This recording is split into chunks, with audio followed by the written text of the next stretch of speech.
How do you stay positive and work to overcome your physical and cognitive deficiencies?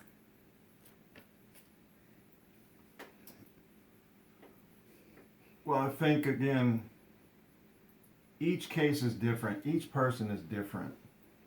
What motivates me might not motivate somebody else.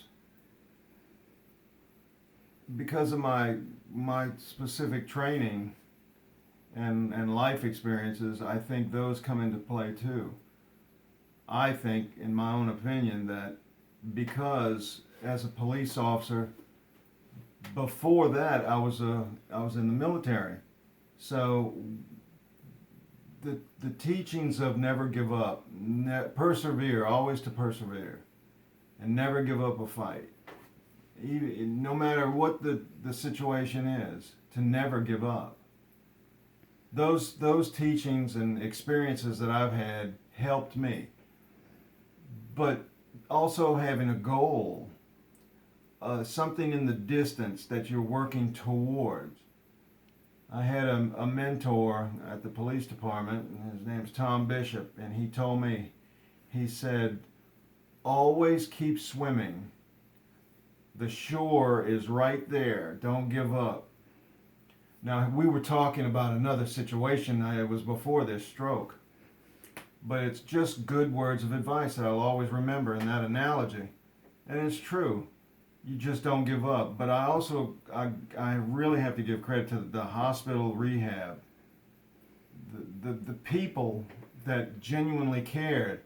And I know that there are connections between police and the medical field, like the nurses. We have a close working relationship.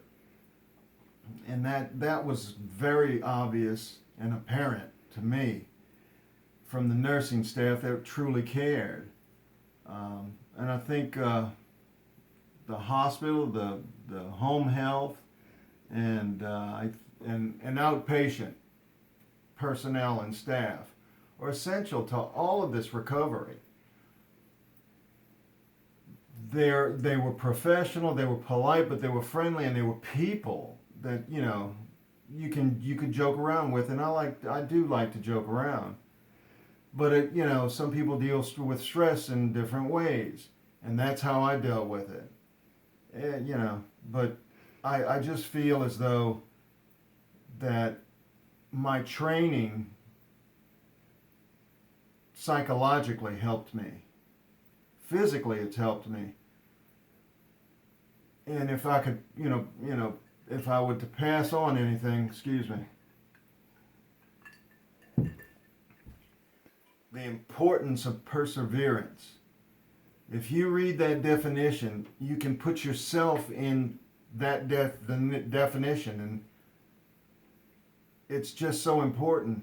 But you should want to live. I mean, I want to live. So I know these things that they prescribe for me to do, I have to do. And I do. I now look forward to doing some of it. Some of it was a pain, but you learn, you just have to adapt. The Marines have and I was not in the Marines. I was in the Air Force. But I worked closely with a lot of Marines.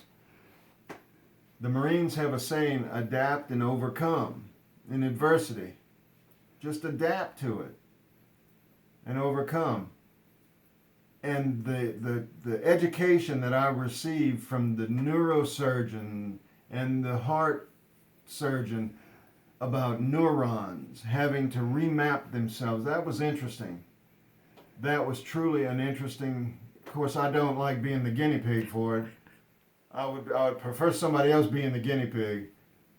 But those types of things are interesting because of the curiosity that I had anyway. But little things like that might appeal to somebody else, might not appeal to somebody else. They might go into depression and woe is me.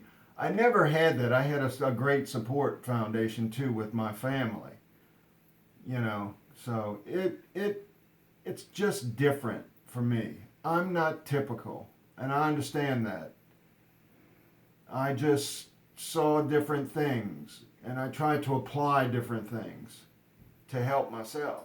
Nobody wants to die, so you gotta reach for it.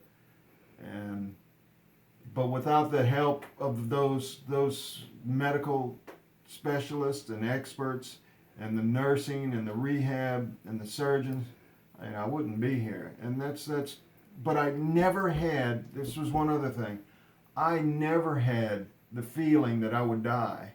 Never. I never had that. I trusted the doctors. And It made all the difference in the world. it did. Mhm. Well, Yeah. it has. Yeah. So